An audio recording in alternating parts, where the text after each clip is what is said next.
북한 문제에 관한 이분한테 얘기를 들어봐야 됩니다. 정세현, 그냥 정세현 말고 까칠한 정세현 전 통일부 장관 모시겠습니다.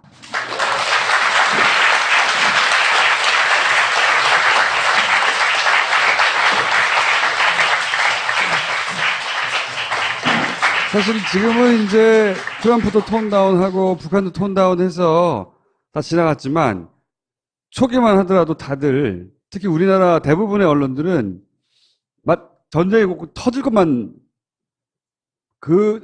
터진다 하는 식의 중계방송을 했었어요. 자기들 의견은 없고 대부분.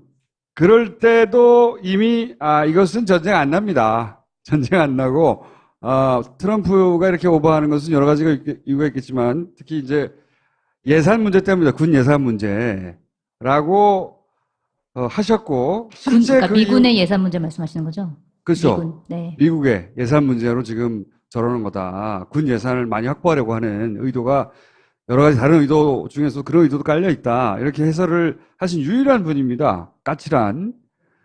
그래서 한바탕 쇼가 지나갔고 그래서 좀 되짚어 보려고 다시 모셨습니다. 그러니까 트럼프가 왜 그렇게까지 오버를 했는지 다 정리를 한번 해주시죠.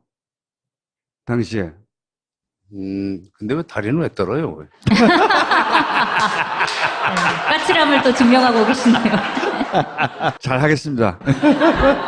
장관님이랑 인터뷰를 하는데 정현철 기자가 말씀해 주셨는데, 그러니까 인터뷰를 질문하면 막 말씀하시잖아요. 그래서 네네 하고 들으면 마치 표정이 네가 지금 이해는 하고 듣고 있는 거야? 약간 이런 표정으로 잠시 멈추고 이렇게. 인터뷰 전화 인터뷰 하자면 전화 인터뷰 해드리고 또 종이신문에 대면 인터뷰 하자면 해주고 다 했는데 이렇게 뒷말이 나쁘게 나오는 거는 미국과 북한 사이에 말싸움이 점점 에스컬레이트 될 때 서로 이렇게 에스컬레이트 될 때 대부분 8월 사람들이 이제 이러다가 보면 전쟁 난다. 8월 위기설. 네. 8월 위기설도 나오고 북한이 저렇게 기죽지 않고 계속 미국을 상대로 대들면 트럼프 성격에 치고 말 것이다. 그렇게 되면은 한반도에 전쟁이 나는 거다. 이런 이제 전망들이 막 나올 때 저는 절대로 전쟁 안 일어난다. 아니, 못 일으킨다. 단언을 했어요. 여러 사람이 무슨 근거로 그렇게 자신있게 단언하느냐는 식으로 비판을 하는 사람도 있었습니다. 초기에는 그랬어요. 네. 우리 집에서도. 집에서도? 아니, 당신 요즘 언론 인터뷰를 하는 거 보면 너무 단정적으로 얘기를 해. 나중에 그거 아니면 너 어떻게 책임지려고 그러냐. 그래서 저는 내 현장 경험으로 볼 때 지금 미국은 치지 못한다. 그렇게 판단하는 근거가 있었죠. 94년도에 미국이 북한을 영변 핵단지를 치려고 했었습니다. 그때는 정말로 처음엔 치려고 그랬죠, 그때는. 그렇죠. 네.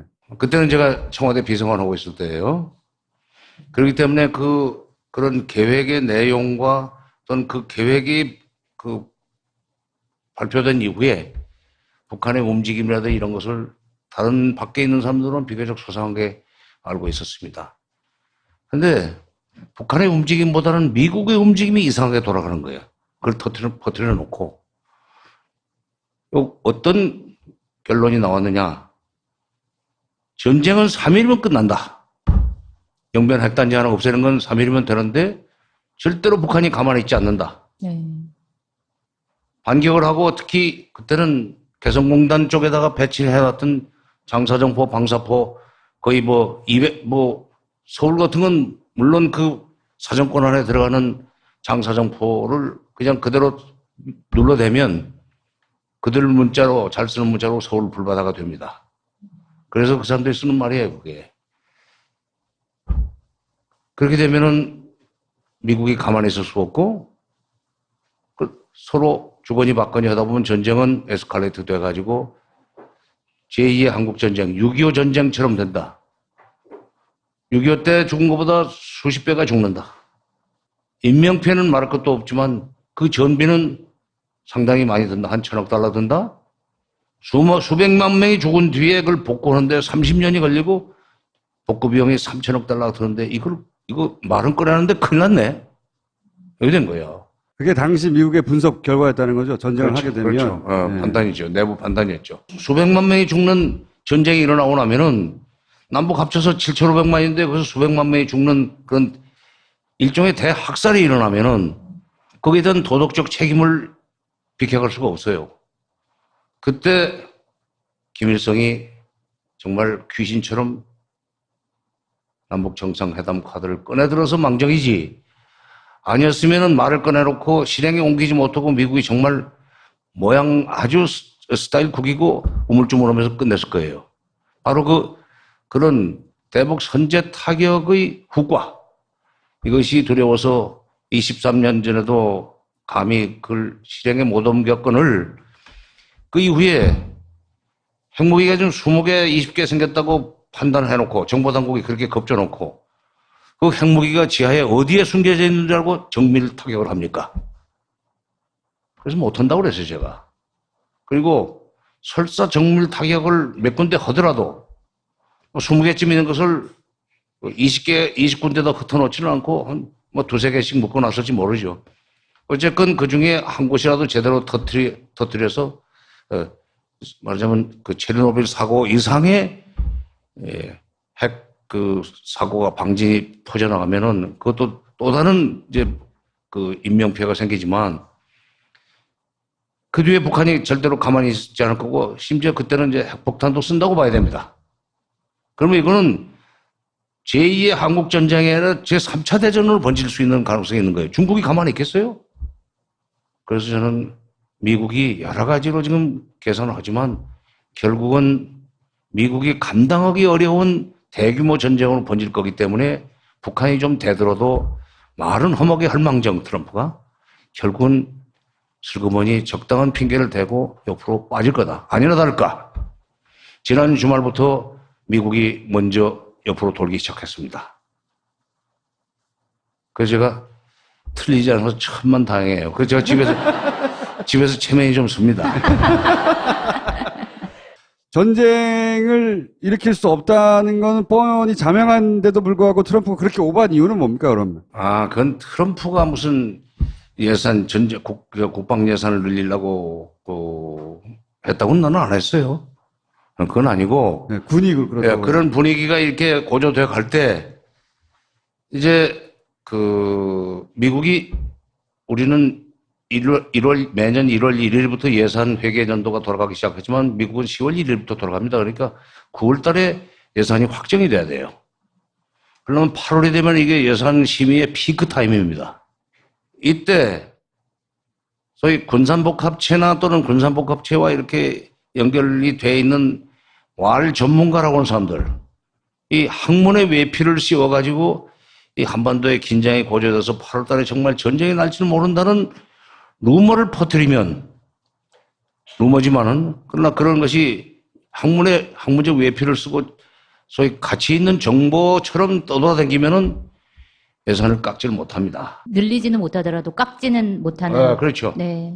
적어도 신청한 대로 놔주든지, 이게 지금 주한미군 또는 이쪽에 괌까지 포함해서 태평양 사령부 휘하에 있는 군 부대들의 예산은 손을 댈 수 없는 상황이 벌어지도록 만들려고 그런 계산된 행위다. 네.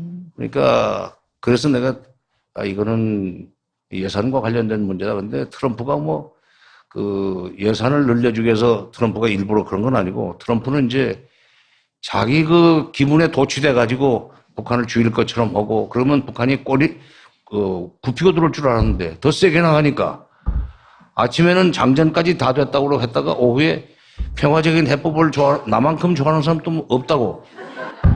말을 싹 바꿨어요. 맞아요. 네. 근데 제가 좀 궁금한 게 어제 이제 대통령께서 광복절 경축사에도 말씀하셨지만 대한민국의 결정 없이 전쟁은 절대 있을 수 없다라고 강조를 하셨는데 그러니까 실제로 전시작전 통제권이 그러니까 같이 갖고 있잖아요. 뭐 한미연합 사령관은 이제 미군이 갖고 있지만 그거에 대해서 전쟁을 허락하는 것은 한국과 미국이 동시에 같이 허락을 해야 전쟁을 할 수 있는 상황인데 우리가 자꾸 미국이 먼저 선제 공격에 가능하다라고 얘기를 하는 거는 좀 말이 안 맞지 않나라는 생각이 드는데 실제적으로는 그 힘의 균형이 어떻게 되어 있는 건가요? 한국과 미국 사이에 전쟁을 일으키는 거에 대해서? 그 문 대통령이 그런 얘기를 한 것은 우리가 뭐 힘이 미국하고 비슷하기 때문에 우리가 결정해야 된다 또는 우리하고 협의하지 않으면 우리의 허락이 없으면 전쟁 못 한다는 얘기를 한 건 아니에요. 근데 지난번에 그 전까지는 김보혁 기자가 했는데 김보혁 기자는 굉장히 질문하면서도 혹시 반격이 들어올까 조심하면서는데 굉장히 적극적이고 용감하게 나가네요. 아, 요즘 감사합니다. 그 여성들이 그 활력이 세지다 보니까 뭐 대법원장 후보까지 올라올 정도 되지 않았습니까?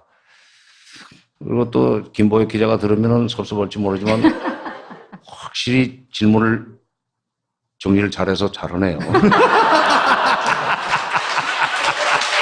아, 감사합니다, 장관님. 네. 어저께 경축사에서도 그런 얘기를 했지만 사실은 그런 내용은 휴가 끝나고 와서 트럼프 대통령과 통화할 때 이미 했습니다. 그러니까 절대로 전쟁이 일어나서는 안 된다. 그 다음에 미국의 대북 선제 공격이라든지 군사적 행동은, 우리의 뭐 허락이라고 할까? 우리와 협의를 거쳐서야만 결정해야 된다. 하는 식의 얘기를 했습니다. 그거는 우리가 미국을 누를 수 있는 힘이 있거나 또는 힘이 비등비등사하라. 전쟁이 나면은 우리는 죽는다. 우리 5천만에게 엄청난 피해를 가져오는 그 중요한 문제를 결정하는데 어떻게 당신네 마음대로 하는가? 북한이 아무리 미워도 전쟁을 일으킬 수밖에 없는 상황이 되면은 우리 국민들의 동의를 받고 해야 된다는 얘기는 하지 말라는 얘기예요. 너무 당연한 얘기죠, 그리고. 그게 당연한 얘기죠. 그러니까 네. 그 말을 듣고 옆으로 틀기 시작한 것 같아요. 벌써 지금 휴가 끝나고 갔다 오니 체크무늬 난방에 입고 전화하는 모습이 되게 상당히 오래됐습니다.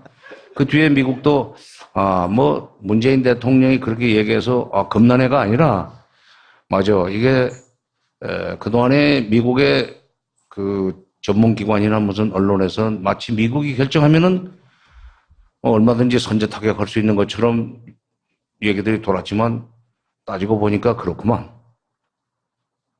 한국의 동의 없이 그런 일을 벌였다가 나중에 정말 국제적으로도 비난받을 일이고 라고는 생각 때문에 미국이 이미 방향을 틀었고 어제의 연설은 다시 한번 거기에 대못을 치는 그런 의미가 있었습니다. 초반에 난리 났을 때 생중계 할 때 있잖아요. 우리나라 언론이 한 일은 대부분의 언론들은 그거를 무슨 스포츠 중계하듯이 미국이 이런다는데 이러고 있어요.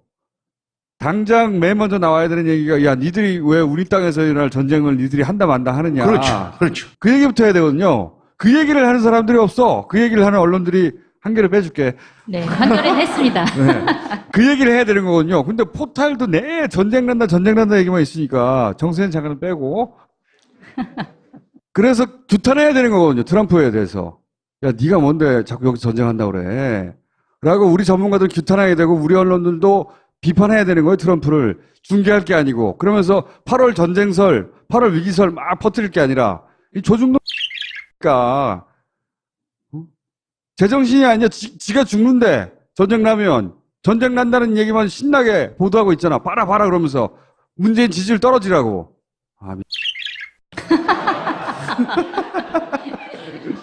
다리는 또 떨고 있어.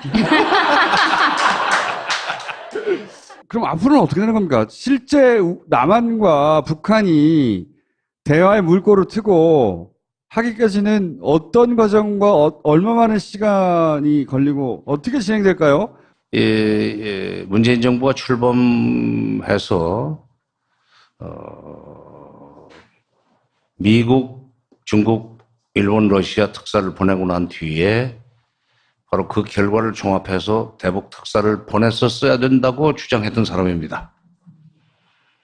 한미 정상회담 전에 대북 특사를 보내가지고 북한한테 우리가 앞으로 남북관계를 개선해서 남북관계를 중심축으로 삼아가지고 한반도 문제를 풀어나가려고 그러니까 북한도 거기에 협조를 하는 게 좋겠다.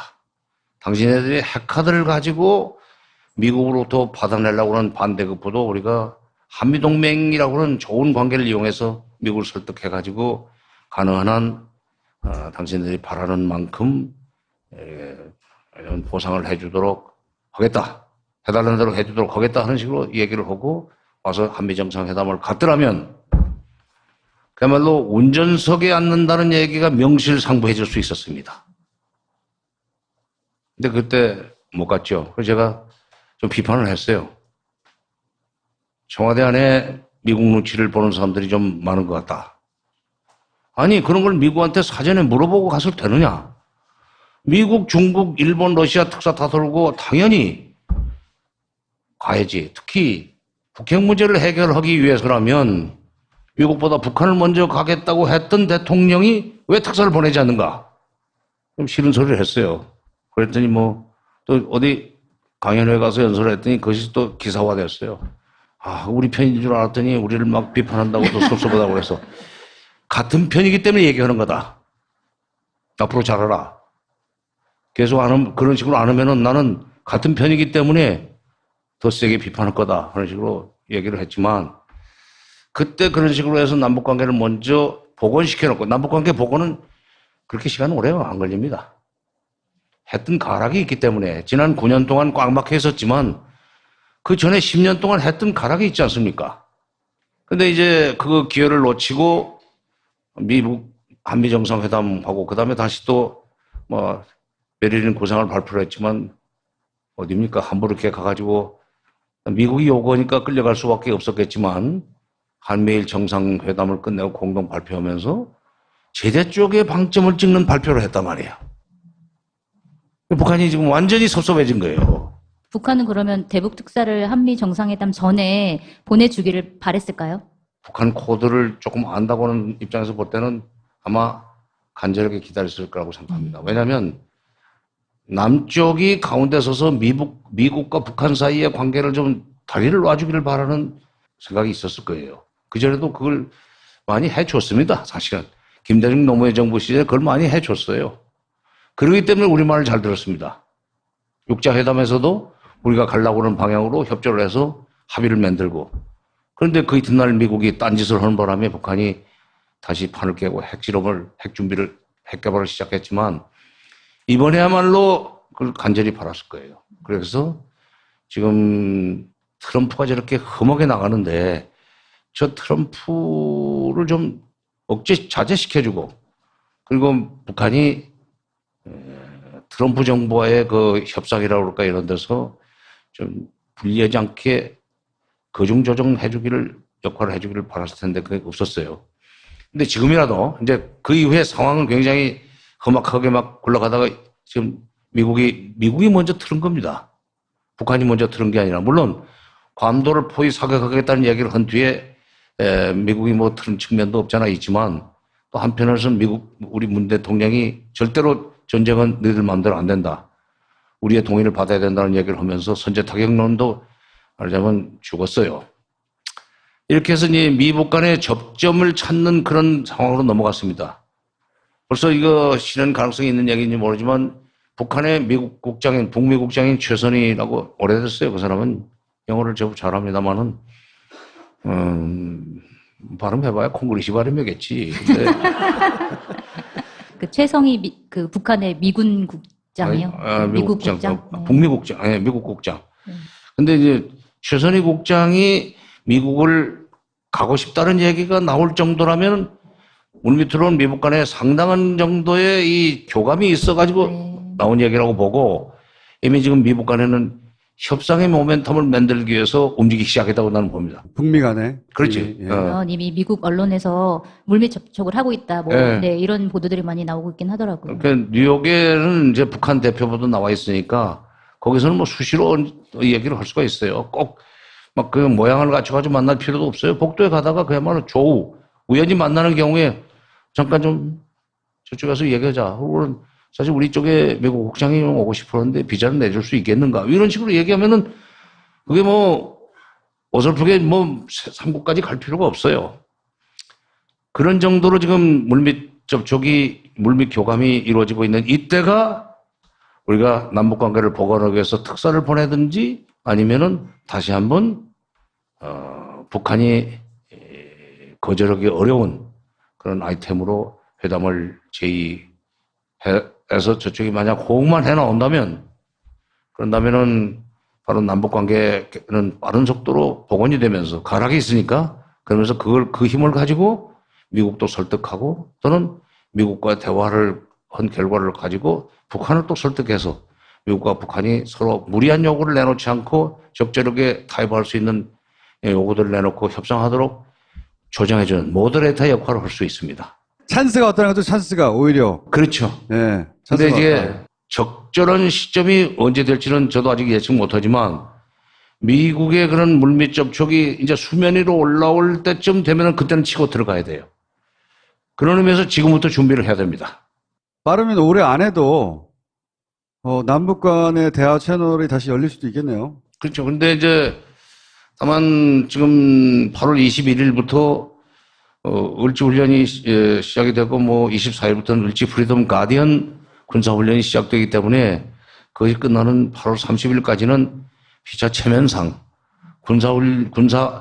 한미 합동 군사훈련이 진행되는데 뭐 대화를 하잔다든지 뭐 특사를 보내겠다든지 하는 것은 그건 좀 난데없는 짓이죠. 그러니까 곧 끝나고 9월쯤 초에 들어가서 조금 찬바람 불면 그때는 come September 남북 접촉을 시도할 수 있는 타이밍이 오리라고 생각합니다. 방금 캄 세프템버라고 하셨나요?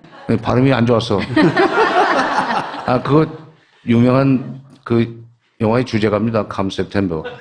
9월이 오면. 네, 9월이 오면.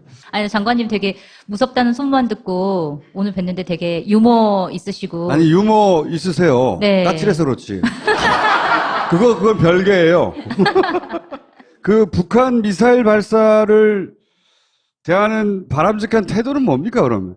미국, 북미 양자 회담이라는 것이 공식적으로 재개돼도 그럼 이제 그때까지는 안 쏠 거예요. 그러나 과거의 경험을 보면 협상을 하다 말고 자기네 요구가 잘 받아들여지지 않고 또는 북한의 입장에서 볼 때 미국이 회담장까지는 불러내놓고 회담장에 앉혀놓고는 그 다음에 또 딴소리 하기 시작하고 보면은 그때는 협상에서의 유리한 고지를 점하기 위해서 미사일 발사나 핵실험 같은 걸 또 합니다.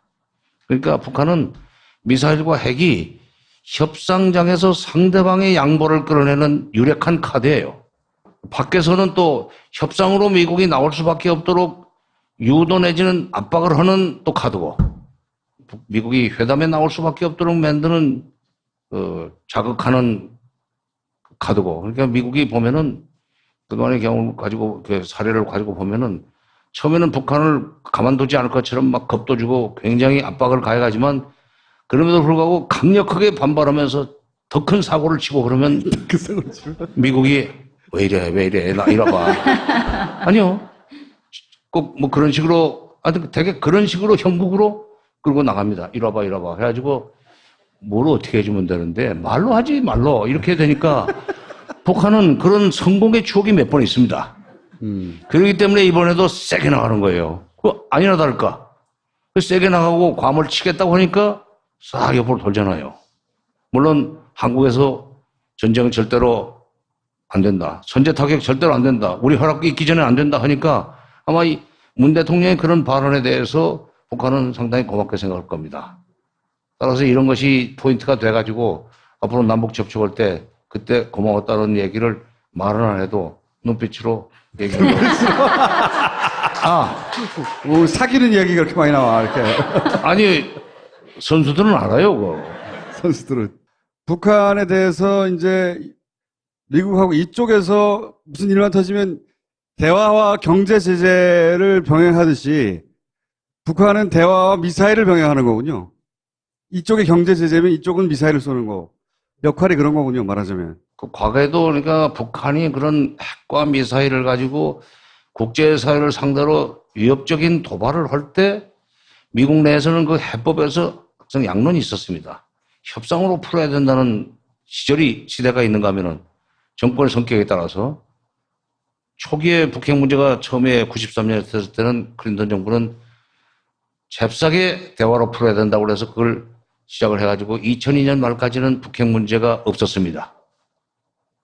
근데 부시 정부가 들어와가지고 북한이 클린턴 때의 약속을 어기고 다른 새로운 핵 프로그램을 지금 가동 중에 있다 하는 식으로 압박해 들어가면서 북한이 반발해가지고 결국은 사고를 치기 시작하니까 처음에는 가만두지 않을 것처럼 뭐 위협을 가하고 하다가 정말 큰 사고를 쳤죠.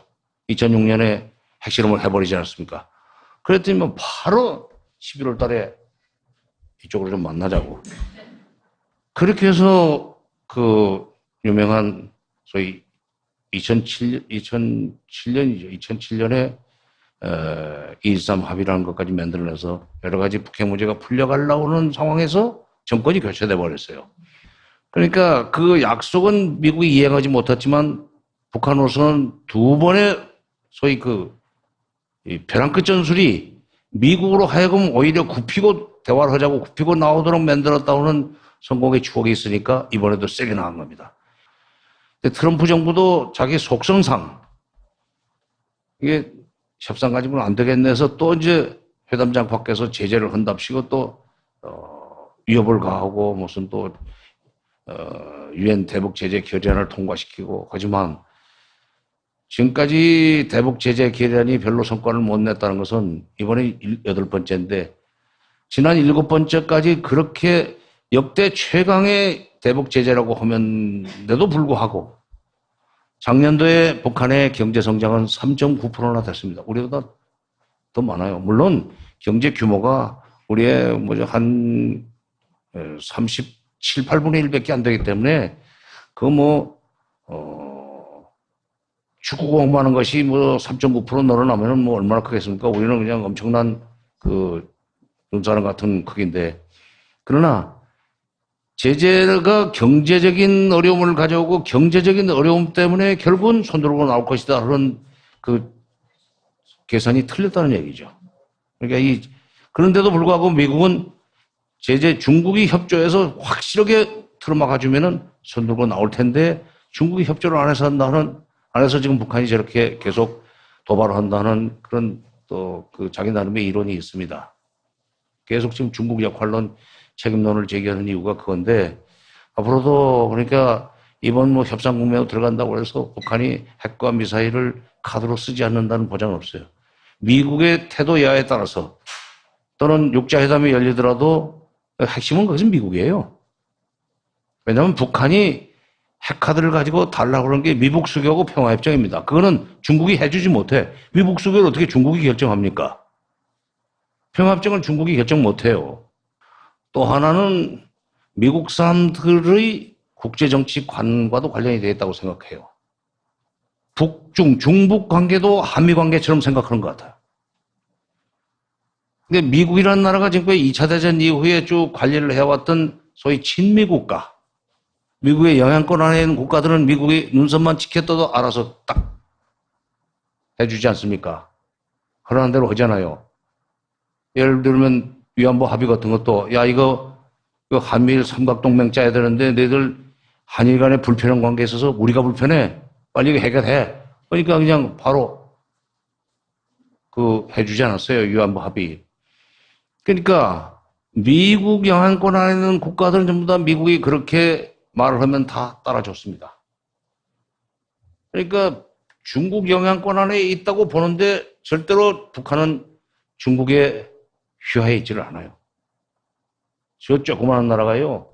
과거에 50년대, 60년대 중국 소련을 상대로 해서 진짜 1대1로 소위 거인을 자이언트를 상대로 해서 조그마한 나라가 정말 양다리 외교를 하면서 두 나라를 저희들 유리한 방향으로 저희들한테 지원을 많이 하는 방향으로 이렇게 조정을 해나가는 걸 보고 틀림없이 우리한테도 저런 DNA가 있을 텐데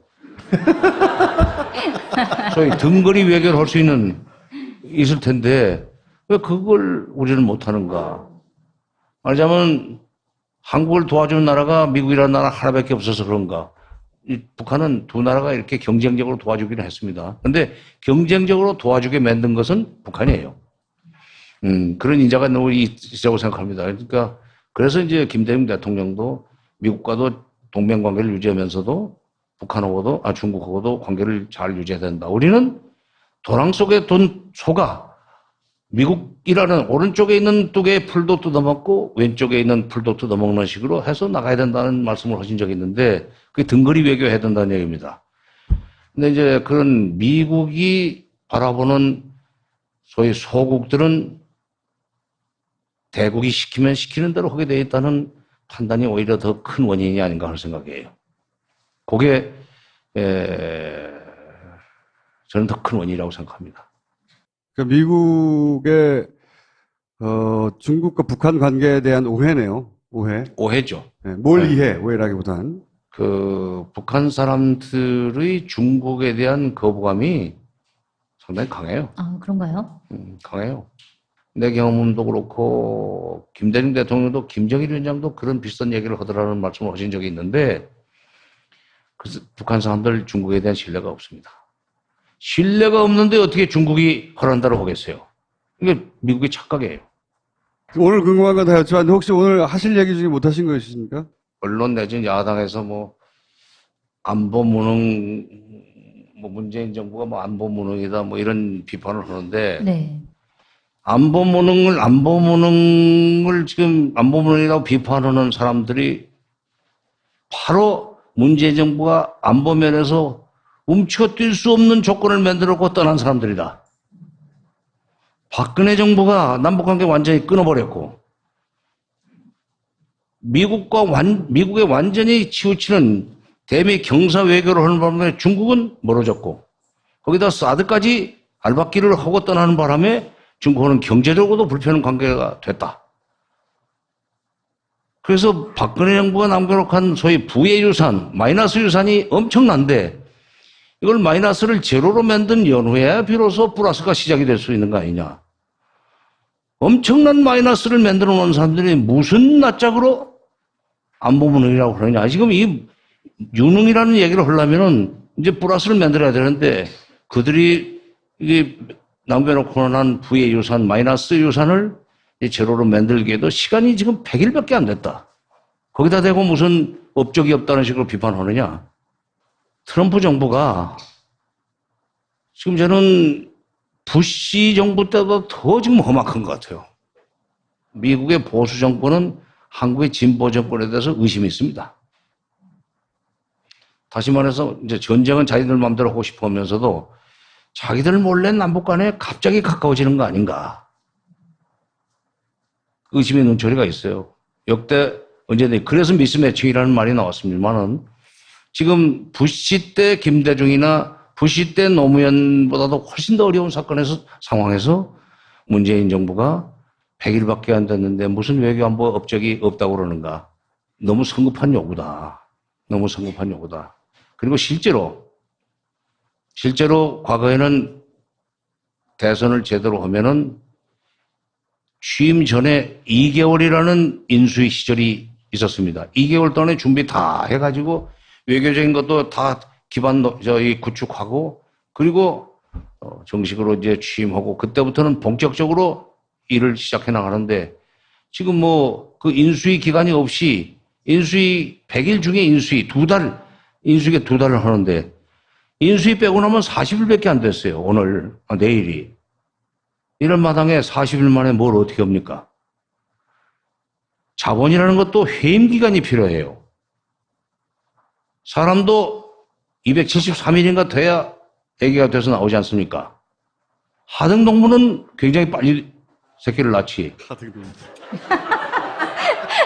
이건 국가야. 국가는 정말 고등동물이고 굉장히 복잡한 기구인데 40일 만에 성과가 없다는 식으로 비판하는 것은 그건 비판을 위한 비판일 뿐만 아니라 자기가 무슨 짓을 했는지도 모르고 지금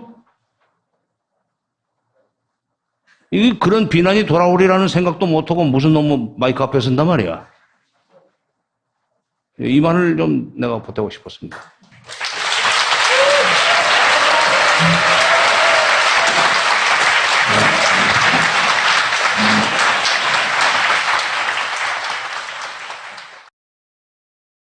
북한에 대해서 본인이 표현한다면? 남한은 이제 오줌이랑은 북한은 똥이라고. 도대체 뭐하는 사람들인데 이러고 놉니까? 싸구려 음악을 해서 싸구려 데미지만 입어서 전쟁이 일어나면은 불바다가 되고 말아요. 장군이 이 나라를 다스릴 때는 이렇지 않았습니다. 전두환 장군님 만세! 우리 누군가는 대경안에 담당하는 명성 불바다 보면은 이정적이고 엉뚱하기 그지없는 집회입니다. 이것은 한나라당 김무성 의원은 강정마을에서 봉사를 저지하고 있는 세력들은 근데 그들이 발언을 함으로써 공국 세력들이 대부분이라고 말했습니다. 그래 우리 사회에는 소수자가 있었지 그 목소리들을 대변하는 것 같다는 생각이 들어요. 국가보안법 위반으로 구속된 20대 청년에 대해 주요 외신들이 커다란 관심을 보이고 있다. 국가보안법 위반의 죄로 수사하고 했던 이유가 뭐냐? 이 재판은 대단히 시대 착오적이다. 김정일 행동이 잘했다는 측면이 아니고 김정일의 캐릭터가 난 좋다. 조롱을 한다는 게 사람을 조롱하기보다는 생각 우리가 도움이 될까요? 누구한테 어떤 도움이 될까요? 저희를 인터뷰하지 말고 여러분 스스로 인터뷰하세요. 왜 찍었나 싶지 않아요.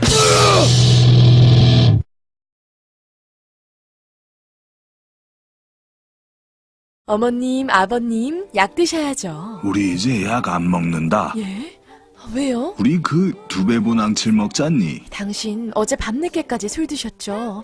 괜찮아요? 나 두배보낭칠 먹잖아. 예. 너 얼굴에 맛동산 다 어디 갔어? 몰라. 2배 보낭칠 먹었더니 없어졌네. 나 빼고 다 먹는구나. 진짜 보낭칠? 2배 보낭칠과 만나보세요. 이렇게 연결이 돼 있는 왈 전문가라고 하는 사람들, 이 학문의 외피를 씌워가지고 이 한반도의 긴장이 고조돼서 8월달에 정말 전쟁이 날지는 모른다는 루머를 퍼뜨리면, 루머지만은 그러나 그런 것이 학문적 외피를 쓰고 소위 가치 있는 정보처럼 떠돌아다니면은 예산을 깎지를 못합니다. 늘리지는 못하더라도 깎지는 못하는. 그렇죠. 네. 적어도 신청한 대로 놔주든지, 이게 지금 주한미군 또는 이쪽에 괌까지 포함해서 태평양 사령부 휘하에 있는 군 부대들의 예산은 손을 댈 수 없는 상황이 벌어지도록 만들려고 하는 계산된 행위다. 네. 그러니까 그래서 내가 이거는 예산과 관련된 문제다. 근데 트럼프가 그 예산을 늘려주기 위해서 트럼프가 일부러 그런 건 아니고, 트럼프는 이제 자기 그 기분에 도취돼 가지고 북한을 죽일 것처럼 하고, 그러면 북한이 굽히고 들어올 줄 알았는데 더 세게 나가니까 아침에는 장전까지 다 됐다고 했다가 오후에 평화적인 해법을 나만큼 좋아하는 사람도 없다고. 말을 싹 바꿨어요. 맞아요. 네. 근데 제가 좀 궁금한 게, 어제 이제 대통령께서 광복절 경축사에도 말씀하셨지만 대한민국의 결정 없이 전쟁은 절대 있을 수 없다라고 강조를 하셨는데, 그러니까 실제로 전시작전 통제권이 그러니까 같이 갖고 있잖아요. 뭐 한미연합 사령관은 이제 미군이 갖고 있지만, 그거에 대해서 전쟁을 허락하는 것은 한국과 미국이 동시에 같이 허락을 해야 전쟁을 할 수 있는 상황인데, 우리가 자꾸 미국이 먼저 선제 공격이 가능하다라고 얘기를 하는 거는 좀 말이 안 맞지 않나라는 생각이 드는데, 실제적으로는 그 힘의 균형이 어떻게 되어 있는 건가요? 한국과 미국 사이에 전쟁을 일으키는 것에 대해서? 그 문 대통령이 그런 얘기를 한 것은 우리가 힘이 미국하고 비슷하기 때문에 우리가 결정해야 된다, 또는 우리하고 협의하지 않으면 우리의 허락이 없으면 전쟁 못 한다는 얘기를 한 건 아니에요. 근데 지난번에 그전까지는 김보혁 기자가 했는데 김보혁 기자는 굉장히 질문하면서도 혹시 반격이 들어올까 조심하면서인데 굉장히 적극적이고 용감하게 나가네요. 요즘 그 여성들이 권력이 세지다 보니까 대법원장 후보까지 올라올 정도 되지 않았습니까? 그리고 또 김보혁 기자가 들으면 섭섭할지 모르지만 확실히 질문을 정리를 잘해서 잘하네요. 감사합니다, 장관님. 북한 문제에 관한 이분한테 얘기를 들어봐야 됩니다. 정세현, 그냥 정세현 말고 까칠한 정세현 전 통일부 장관 모시겠습니다.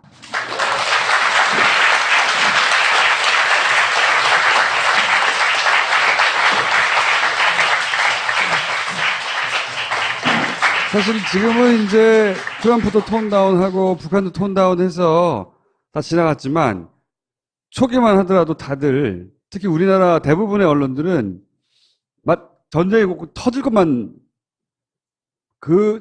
터진다 하는 식의 중계방송을 했어요. 자기들 의견은 없고 대부분.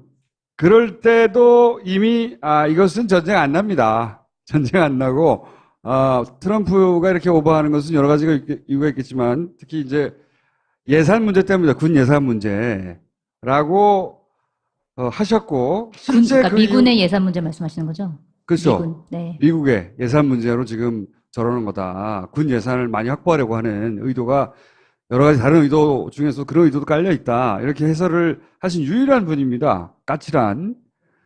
그래서 한바탕 쇼가 지나갔고 그래서 좀 되짚어 보려고 다시 모셨습니다. 그러니까 트럼프가 왜 그렇게까지 오버를 했는지 다 정리를 한번 해주시죠. 당시에. 근데 왜 다리는 왜 떨어요? 까칠함을 또 증명하고 계시네요. 잘 하겠습니다. 장관님이랑 인터뷰를 하는데 정현석 기자가 말씀해 주셨는데, 그러니까 인터뷰를 질문하면 막 말씀하시잖아요. 그래서 네네 하고 들으면 마치 표정이 네가 지금 이해는 하고 듣고 있는 거야? 약간 이런 표정으로 잠시 멈추고 이렇게. 인터뷰 전화 인터뷰 하자면 전화 인터뷰 해드리고 또 종이신문에 대면 인터뷰 하자면 해주고 다 했는데 이렇게 뒷말이 나쁘게 나오는 거는 미국과 북한 사이에 말싸움이 점점 에스컬레이트 될 때 서로 이렇게 에스컬레이트 될 때 대부분 8월 사람들이 이제 이러다가 보면 전쟁 난다. 8월 위기설. 네. 8월 위기설도 나오고 북한이 저렇게 기죽지 않고 계속 미국을 상대로 대들면 트럼프 성격에 치고 말 것이다. 그렇게 되면은 한반도에 전쟁이 나는 거다. 이런 이제 전망들이 막 나올 때 저는 절대로 전쟁 안 일어난다. 네. 어저께 경축사에서도 그런 얘기를 했지만 사실은 그런 내용은 휴가 끝나고 와서 트럼프 대통령과 통화할 때 이미 했습니다.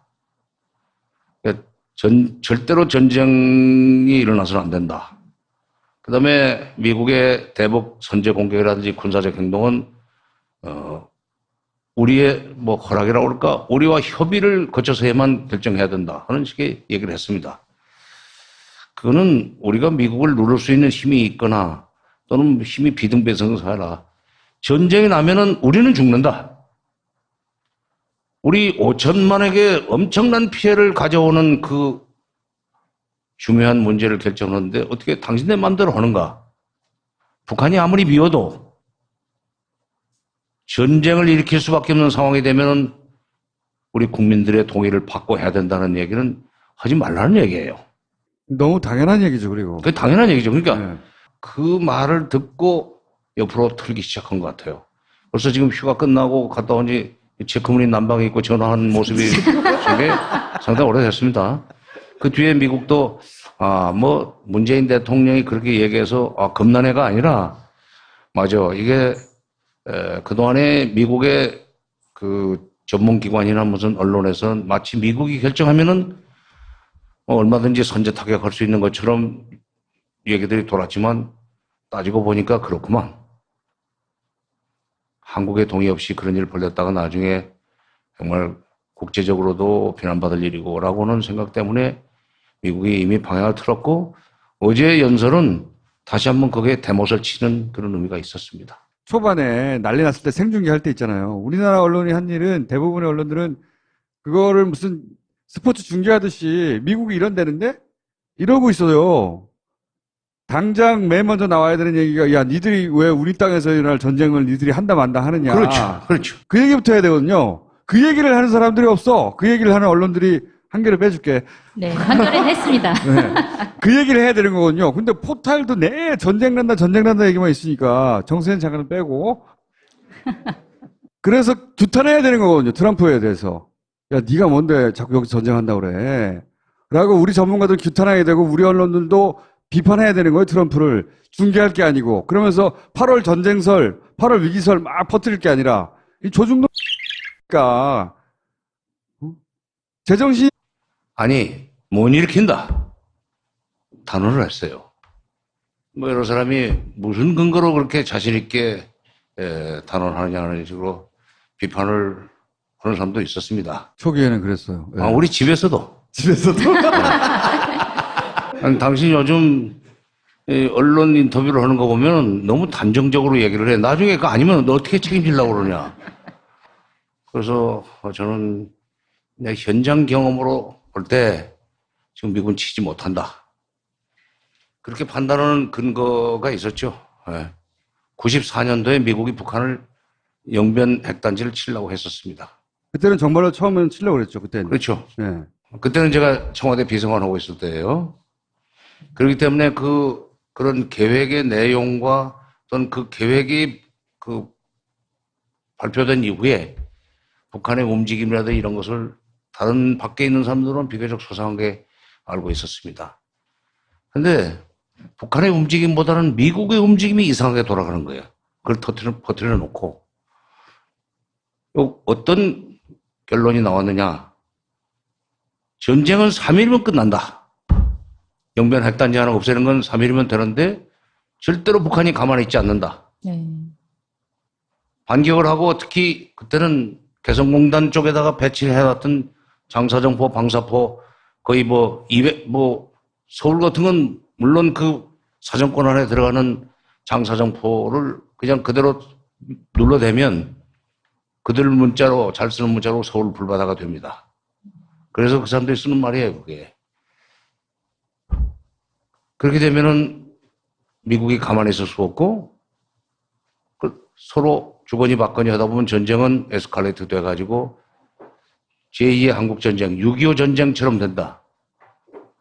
6.25 때 죽은 것보다 수십 배가 죽는다. 인명피해는 말할 것도 없지만 그 전비는 상당히 많이 든다. 한 1,000억 달러 든다. 수백만 명이 죽은 뒤에 그걸 복구하는데 30년이 걸리고 복구 비용이 3,000억 달러가 드는데 이거 말은 꺼내는데 큰일 났네. 이렇게 된 거예요. 그게 당시 미국의 분석 결과였다는 거죠. 전쟁을 그렇죠, 하게 되면. 그렇죠.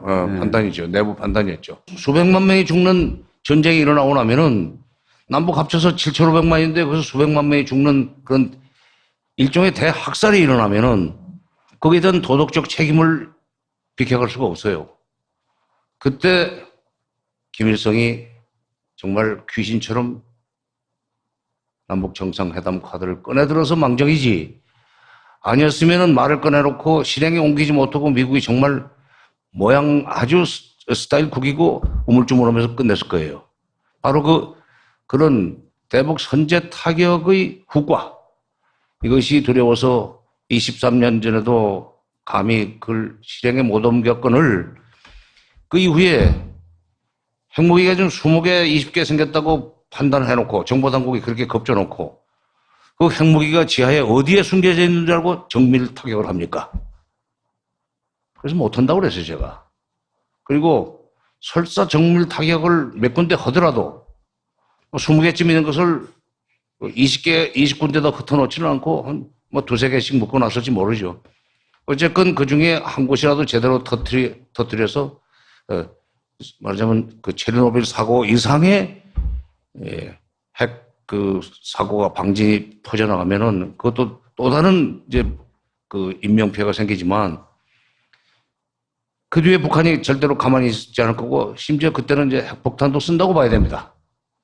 그러면 이거는 제2의 한국전쟁이 아니라 제3차 대전으로 번질 수 있는 가능성이 있는 거예요. 중국이 가만히 있겠어요?